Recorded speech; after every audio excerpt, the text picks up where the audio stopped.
ബഹുമാനപ്പെട്ട നാട്ടുകാരെ, ഞാൻ നിൽക്കുന്നത് PP റോഡില് ബസ് സ്റ്റാൻഡിൽ തിരിയുന്ന സ്ഥലത്ത് മുനിസിപ്പൽ കോംപ്ലക്സിന്റെ മുമ്പിലാണ് നിൽക്കുന്നത്.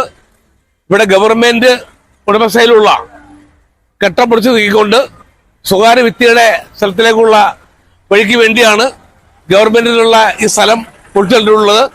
വർഷങ്ങളോളം ഒരു വ്യക്തിയായി ഗവൺമെന്റ് നടത്തിയിട്ടുള്ള കേസ് ഗവൺമെന്റിന് അനുകൂലമായിരിക്കുകയും ഈ 3-4 മുറികളും റവന്യൂ വകുപ്പിന്റെ ബോർഡ് വയ്ക്കുകയും അങ്ങനെ മുന്നോട്ട് പോകുമ്പോഴാണ് മിനിഞ്ഞാന്ന് രാത്രി അപ്പുറത്തെ സ്ഥലത്തിന്റെ ഉടമസ്ഥൻ രാത്രിയുടെ മറവിൽ JCB കൊണ്ടുവന്ന് ഗുണ്ടകളുടെ സഹായത്തോടെ ഗവൺമെന്റ് ഉടമസ്ഥയിലുള്ള ഈ കെട്ടം പൊളിച്ചു നീക്കി ആ വ്യക്തിയുടെ സ്ഥലത്തിലേക്കുള്ള വഴി ഉണ്ടാക്കാൻ വേണ്ടി ചെയ്തിട്ടുള്ളത്. ഇതിനെതിരെ ശക്തമായ പ്രതിഷേധം ഈ ഭാഗത്ത് ഉയർന്നു വരികയാണ്. ഇവരുടെ കടക്കാരും നാട്ടുകാരും ഇതിനെതിരെ നടപടി ഉണ്ടായില്ലെങ്കിൽ ശക്തമായിട്ടുള്ള പ്രക്ഷോഭ സമരത്തിലാണ് കച്ചവടക്കാരും നാട്ടുകാരും രംഗത്തിട്ടുള്ളത്.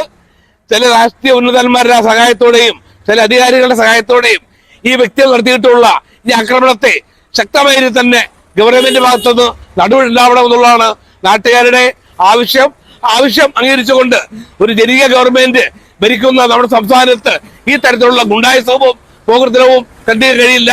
അതുകൊണ്ട് ഈ കെട്ടം പൊളിച്ചിട്ടുള്ള വ്യക്തികൾക്കും JCBകൾക്കും കൂട്ടിയവർക്കെതിരെ ശക്തമായ നിലപാട് സ്വീകരിച്ചുകൊണ്ട് ഗവൺമെന്റ് രംഗത്ത് വരണമെന്ന് മാത്രം പറഞ്ഞുകൊണ്ട് ഞാൻ നിർത്തുന്നു. നിങ്ങൾക്ക് എന്റെ നമസ്കാരം.